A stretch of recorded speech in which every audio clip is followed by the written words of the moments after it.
Hey, this is a video on the top 5 reasons I chose to quit my job to pursue real estate investing full-time. And it might not be what you actually think, had nothing to do with the job or the work itself, but 100% to do with how I began to view the world. So, number 1, I read a book called Rich Dad Poor Dad about 5 years ago, and it completely changed the way I saw everything, money, and the way I was going to live the rest of my life. Literally from the day I read that book, I was going one path and it completely changed everything.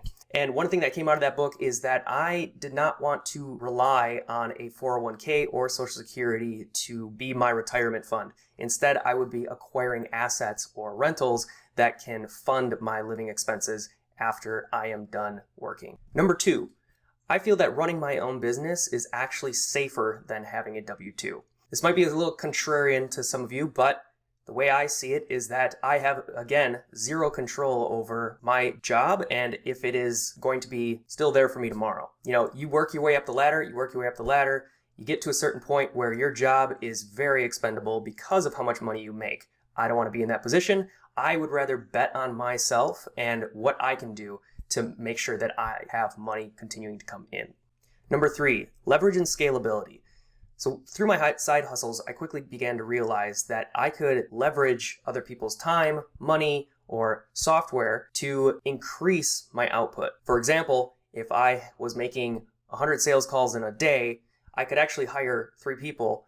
They could make those sales calls, which frees up 100% of my time to do something more value add. And in my W-2, I realized that I was the leverage. I couldn't hire more people to offload things that I was currently doing to work on higher and better things.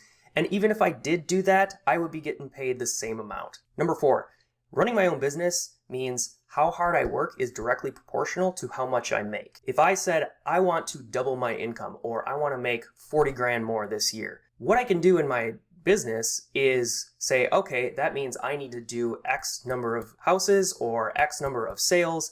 How do I get there? And make a plan, move forward from there. And I can do that in 1 year. In a job, I can't really do that as much. I could work harder or I could prove my value, but I'm proving it to someone else instead of proving it to the market and making that money as soon as possible. And lastly, number 5, what it ultimately came down to was that I was losing money by keeping my job. So even if we looked at I was making this much in my W-2 and this much in my side businesses, it actually appeared that I was making more in W-2. But when we broke it down hour by hour, what I'm actually making is way more than what I was making in my W-2 world. So it only made sense to put all of my time into my side businesses and exit my W-2.